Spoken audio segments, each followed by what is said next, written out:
अस्सलाम वालेकुम स्टूडेंट्स। इस वीडियो में हम लोग देखेंगे कि किसी भी ट्रिग्नोमेट्रिक फंक्शन का इन्वर्स किस तरह से फाइंड आउट किया जाता है और बाद में हम फंक्शन और उसके इन्वर्स को एक सिंगल ग्राफ के ऊपर स्केच भी करके देखेंगे। तो लेट्स से फंक्शन जो हमने एग्जांपल लिए, हमने फंक्शन है हमारे पास f of x is equal to 3 cos of x. अब इसका इन्वर्स हमने फाइंड आउट करना है। तो वेरी फर्स्ट स्टेप जो इसमें होगा हमारे पास, जो फर्स्ट स्टेप है, स्टेप 1 अगर मैं कहूँ तो स्टेप नंबर 1 जो है उसमें आपने क्या करना है कि let f of x is equal to y.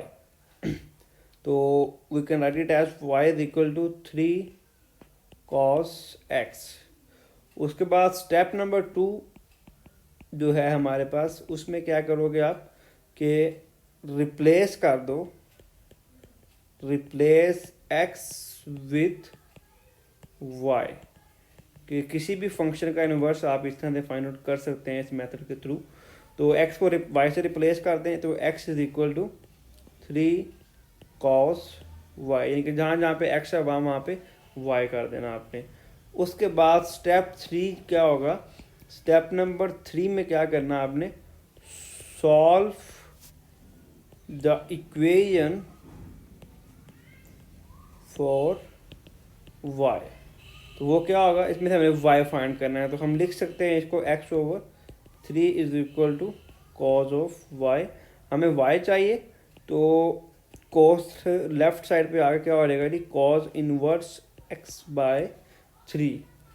तो लास्ट स्टेप में आपने क्या करना है कि पुट और let y is equal to f inverse of x। So we will have f inverse of x is equal to cos inverse x by 3। तो ये हमारे पास उसका इन्वर्स आ गया। तो कोई भी ट्रिग्नोमेट्रिक फंक्शन हो या कोई भी फंक्शन हो, चाहे वो अलजेब्रिक फंक्शन है, इन्वर्स फाइंड करने का सेम ये 4 स्टेप मेथड है। आप इसको फॉलो करेंगे तो किसी भी फंक्शन का आप इन्वर्स फाइंड आउट कर सकते हैं।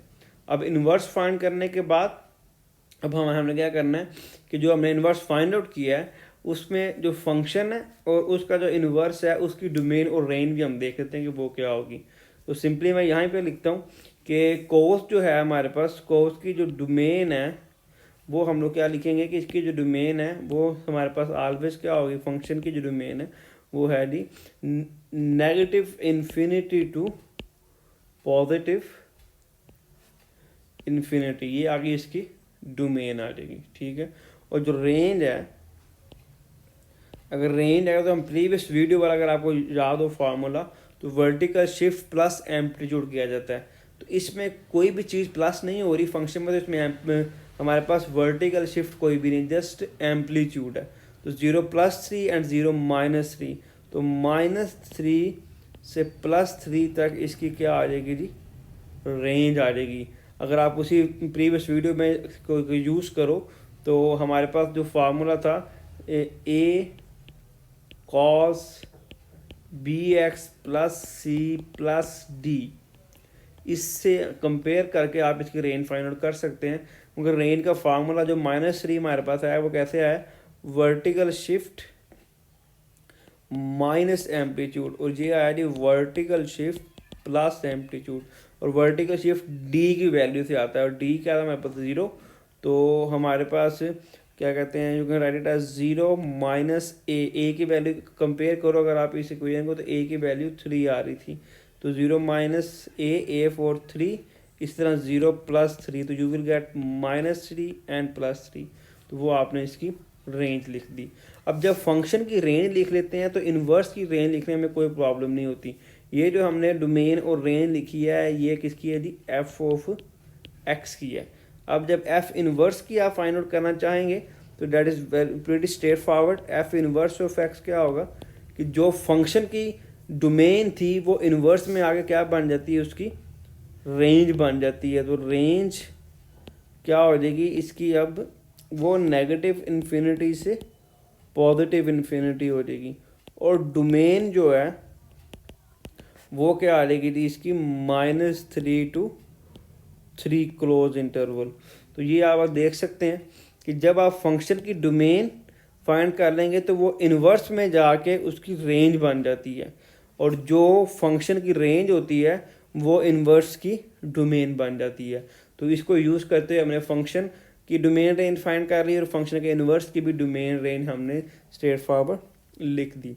इसके बाद जो ग्राफिकल कॉन्सेप्ट है वो हम देखेंगे कि अब ये फंक्शन था F of x is equal to 3 cos x, और इसका इन्वर्स हम फाइंड कर चुके हैं, F inverse of x is equal to cos inverse X by 3।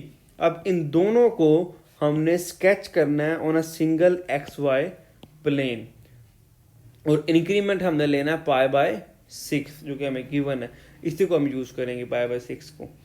अब इस इंक्रीमेंट को यूज़ करके हमने इसको ड्रा करना है। अगर इंक्रीमेंट नहीं दिया तो आप पाई बाय 4 भी ले सकते हैं, इट्स अप टू यू।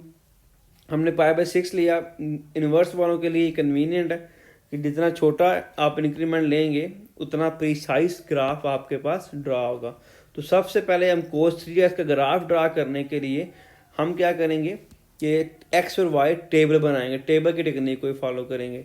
तो 0 से लेकर पाई इंटरवल तक हमने बनाना है, क्योंकि इसी इंटरवल के अंदर इसका इन्वर्स भी क्या होगा, एग्जिस्ट करेगा, क्योंकि इस इंटरवल के अंदर 0 से पाई के दरमियान जो एफ ऑफ एक्स का ग्राफ है वो 1 होगा। अगर वो 1 होगा तो फिर इसी इंटरवल के अंदर उसका इन्वर्स भी एग्जिस्ट कर रहा होगा। इसलिए हम 0 से लेकर पाई तक हमने एक टेबल बनाया, इंक्रीमेंट लिया पाई बाय 6, और 0 pi by 6, 2 pi by 6, 3 pi by 6, 4 pi by 6, 5 pi by 6 and 6 pi by 6। ये सारी वैल्यूज़ आपने फिर x की जो वैल्यूज़ हैं इस फंक्शन के अंदर पुट करनी है। 3 cos ऑफ x की जगह पे pi by 6, 2 pi by 6 put करेंगे तो कैलकुलेटर जब रेडियन में होगा तो आपको ये वाली वैल्यूज़ उसके आंसर में आपको मिल जाएंगी। अब ये जब टेबल आपने फंक्शन का बना लेना तो इस टेबल के बाद आपको कैलकुलेटर की जरूरत नहीं पड़ेगी। इस टेबल को यूज़ करते हुए आप इन्वर्स वाला टेबल भी इजीली ड्रा कर सकते हैं। अगर आप गौर करो तो इसमें हमारे पास जो y की वैल्यू थी, यहाँ पे जितनी भी y की वैल्यूज़ हैं वो इन्वर्स में जाके वो किसकी वैल्यूज़ बन गई, x की वैल्यूज़ बन जाएंगी। तो सिंपली आपने जब भी आप एफ ऑफ एक्स अगर आप ड्रा कर लें तो इन्वर्स के लिए क्या करो कि जो एफ ऑफ एक्स की जो y की वैल्यूज हैं वो x की वैल्यूज बन देंगी, क्योंकि अभी हमने क्या देखा था कि जो फंक्शन की डोमेन है वो इन्वर्स में जाकर क्या बन जाती है, रेंज बन जाती है। तो अगर मैं वो जो रेंज है वो डोमेन बन जाती है। तो अगर मैं बात करूँ इसकी तो ये जो y की वैल्यूज हैं ये रेंज है हमारे पास एफ ऑफ एक्स की, तो ये रेंज इन्वर्स में आकर क्या बन जाएगी, डोमेन बन जाएगी हमारे पास यहाँ पे ये, ठीक है। तो ये देखें ये सेम वैल्यूज़ y की वैल्यूज़ आपने इन्वर्स वाले टेबल में x की जगह पे लिख दी, तो x की जो वैल्यू यहाँ पे आ गई और y की जगह पे जो x में वैल्यूज़ थी हमारे पास वो y की जगह पे आ गई इन्वर्स में। तो ये हमारे पास टेबल बन जाएगा, यानी जस्ट आपने टेबल की वैल्यू x और y को इंटरचेंज कर दिया तो इन्वर्स का टेबल भी आपके पास ड्रा हो जाएगा। और ये थर्ड जो रो है ये सिंपल मैंने क्या किया कि पाई बाय 6 कैलकुलेटर की मदद से पाई की वैल्यू 3.1415 पाई बाय 6, तो इनको वैल्यू को डिवाइड करके तो जो आंसर्स आ रहे हैं उनको नंबर्स में मैंने कन्वर्ट कर दिया ताकि आपका जो एक्स वाई प्लेन है वहाँ पे इनको पाई बाय 6, 4 पाई बाय 6 को लोकेट करना आसान हो जब आप इन्वर्स का ग्राफ ड्रा कर रहे होंगे।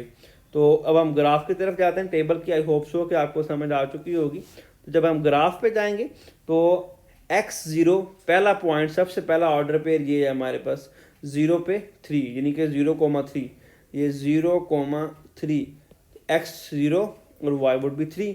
तो x0 कहाँ पे होगा जी, ये इस ओरिजिन से पास करने वाली जो पूरी वर्टिकल लाइन है वो x इज इक्वल टू 0 को रिप्रेजेंट करेगी, ठीक है।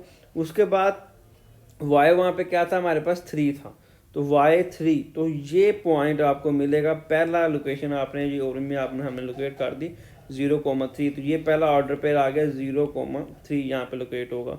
नेक्स्ट ऑर्डर पेयर अगर हम देखें उसमें तो वो वाली पाई बाय 6 पे 2.6 वैल्यू है, तो pi by 6 x pi by 6 तो उस पर 2.6, तो 2.6 ऑलमोस्ट यहाँ पे वैल्यू आएगी।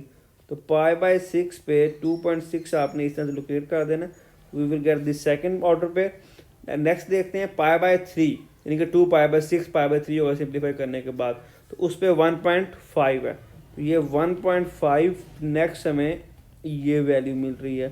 तो एक ये पॉइंट लोकेट हो गया। सिमिलरली π/2 पे देखें हम तो 3π/6 यानी कि 3π/6 को सिंप्लीफाई करोगे तो वी विल गेट π/2। तो उस पर वैल्यू क्या मिल रही है 0। तो π/2 पे 0, तो यही लोकेशन आपको मिल जाएगी, ऑर्डर पेयर आपका लोकेट हो जाएगा। उसके बाद 2π/3 पे देखते हैं, यानी कि 4π/6 सिंप्लीफाई करोगे तो 2π/3 इक्वल आएगा। तो वहाँ पे वैल्यू क्या है -1.5।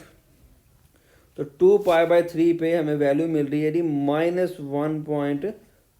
एक्स 2/5, तो ये हमारे पास एक नेक्स्ट ऑर्डर पेयर यहाँ पे लोकेट कर दिया हमने। 5π/6 पे है हमारे पास -2.6। 5π/6 पे -2.6, तो 5π/6 के -2.6 कुछ यहाँ पे होगा। तो इसको आपने लोकेट कर दिया तो वी विल गेट दिस, ये पॉइंट आ जाएगा। सिमिलरली पाई पे देखते हैं हम, तो पाई पे जो वैल्यू आएगी वो -3 है, लास्ट ऑर्डर पे। ये देखें 6π/6 है, तो 6π/6 जो है तो बेसिकली पाई के इक्वल ही होगा। 6 से कैंसिल होगा, we will get pi over here इस जगह पे। तो पाई पे आंसर क्या है -3, यानी कि एक्स पाई और वाई -3। तो इसको लोकेट कर लेते हैं हम पाई पे -3, तो ये -3 आ गया। तो ये -3 की वैल्यू आ गई, पाई पे -3 की वैल्यू आ जाएगी हमारे पास। तो ये सारे के सारे पॉइंट्स को हमने लोकेट कर दिया। अब सिंपली क्या करना है कि जो हमने पॉइंट्स को लोकेट किया है इनको आपने मिला देना है, इससे आपके पास एक ग्राफ ड्रा हो जाएगा। तो हम इसको लोकेट कर देते हैं, इन पॉइंट्स को मिला देते हैं स्केच करके। तो ये कुछ इस तरह से ये पॉइंट्स आपस में मिल जाएंगे हमारे। तो इनको हम लोकेट करते हैं, तो ये आपके पास अल्टीमेटली कुछ इस तरह से ये ग्राफ हमारे पास बन जाएगा। और इस हिस्से में जो ग्राफ होगा ये आपके पास 1-1 ग्राफ जो कि आपने लोकेट कर दिया, ये आएगा जी, ये रिप्रेजेंट करेगा जी f(x) को। उसके बाद f(x) के बाद हमने इन्वर्स का ग्राफ ड्रा करना है। तो इन्वर्स के लिए फिर हमें इस सेकंड टेबल को फॉलो करना पड़ेगा। ये जो टेबल है तो इसमें x की वैल्यू क्या है 3, और 3 पे क्या 0, यानी कि पहला ऑर्डर पेयर 3,0 है। x3 पे y क्या 0। तो x3 अब कहाँ पे होगा, तो x3 जो है बेसिकली अगर आप देखें तो वो अगर आप लोकेट करें, तो मैंने ये टेबल को इसलिए बनाया हुआ है कि इसमें जो 3 है वो 6.6 यानी कि यहाँ पे जो हमें पाई है वहाँ पे 3 के करीब है। तो ये जो पाई की वैल्यू है इसके बिल्कुल यानी कि अगर आप पास देखें तो यहाँ पे x3 होगा, तो 3,0। तो ये पॉइंट आपका पहला यहाँ पर लोकेट होगा। वो पाई की वैल्यू क्या होती है हमारे पास, यहाँ पे जो एग्जैक्ट पाई की वैल्यू है वो है 3.1415। 3.14 से थोड़ा सा पीछे वाला जो पॉइंट है वो आपका 3,0 यानी कि x3 होगा, और y वहाँ पे हाइट क्या मिल जाएगी 0 मिल जाएगी।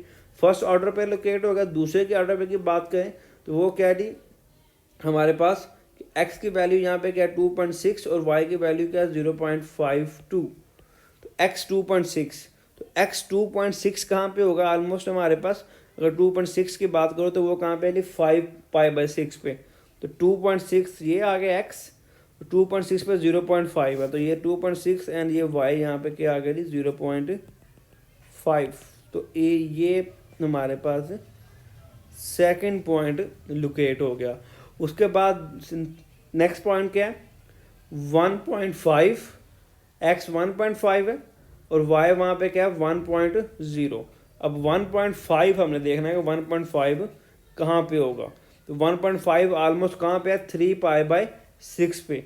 तो 3π/6 यानी कि π/2, तो π/2 यानी कि उस पे 3π/6 पे है। 3π/6 से मुराद क्या है π/2।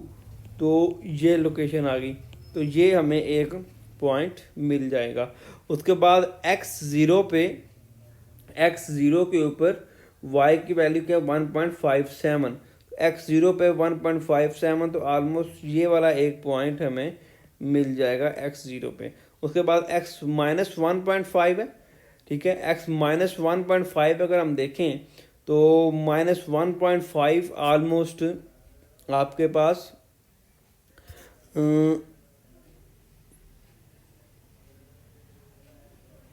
π/6 पे 0.5 है, 2π/6 यानी कि π/3 पे ये आ जाएगा जी हमारे पास 1.04 और पाई बाय टू पे -1/5 ये पॉइंट आएगा हमारे पास पाई/2 और इसके ऊपर हमारे पास जो वैल्यू लोकेट होगी पाई/2 पे -पाई/2 पे -पाई/2 पे -1.5 पे 2.09 तो 2.09 ऑलमोस्ट यहाँ पे एक पॉइंट आएगा और ये हमने इसको लोकेट कर दिया। ठीक है, तो एक पॉइंट ये है, उसके बाद नेक्स्ट पॉइंट ये आ जाएगा।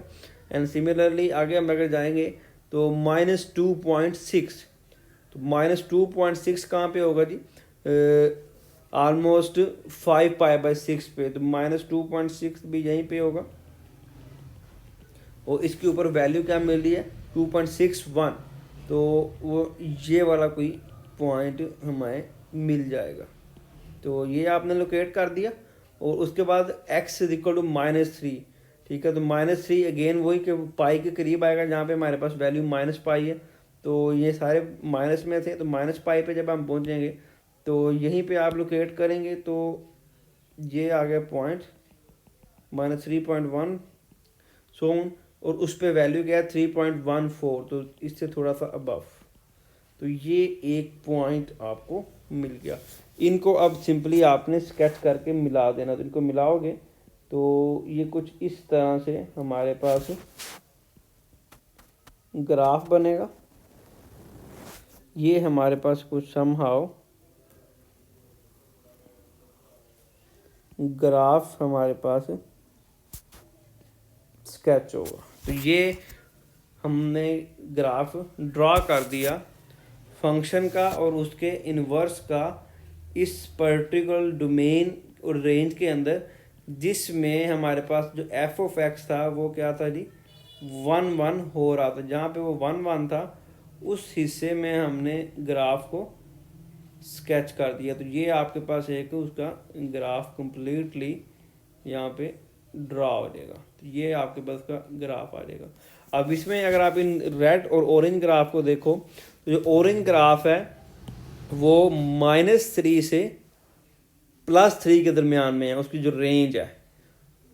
ठीक है, इसकी रेंज। तो इसकी अगर आप डोमेन तो जो इन्वर्स की अगर आप बात करो तो इन्वर्स की जो डोमेन है वो भी -3 से 3 के दरमियान में ही है, उससे बियॉन्ड वो नहीं जा सकेगा। तो इस चीज़ का आपने ख्याल रखना है। फंक्शन और उसके इन्वर्स का ग्राफ एक जगह पे ड्रॉ होगा, लेकिन पाई की वैल्यूज़ को रियल नंबर में कन्वर्ट करके तो आपने इसको एस्टिमेट करना है कि वो रियल नंबर में वैल्यू कहाँ पे एग्जिस्ट कर रही होगी। अगर आपको ज़्यादा डिफ़िकल्टी हो तो इट वुड बी बेटर कि आप यहाँ पे पाई/6 है तो यहाँ पर भी पाई/6 की जो वैल्यू है 0.52, आगे वाली ये पाई/3 पे 1.04। ठीक है, एंड देन 1.57 एंड ये वैल्यू इक्वल है 2.09 के। ये सारी वैल्यूज आप यहाँ पे लिख लें ताकि आपको पॉइंट्स को लोकेट करने में आसानी रहे। तो ये हमारे पास इसका कम्प्लीटली क्वेश्चन सॉल्व हो गया कि जिसमें आपने फंक्शन का ग्राफ भी ड्रा कर दिया, उसके इन्वर्स का ग्राफ ड्रा कर दिया और उसकी डोमेन और रेंज भी सारी आपने फाइंड आउट कर ली। तो ये एक फाइनाइट ग्राफ है, इन्वर्स का ये शो ऑन नहीं जाएगा क्योंकि हमने एक पर्टिकुलर रीजन के अंदर ही ग्राफ ये इन्वर्स ड्रा किया जिसमें वो 1 हो रहा था। तो ये इसका कंप्लीट हमारे पास इसका ग्राफ होगा। इसको आप देख सकते हैं विद हेल्प ऑफ सॉफ्टवेयर भी अगर आप ड्रा करें तो कुछ इसी तरह का आपको ग्राफ मिलेगा। Thank you students, thank you.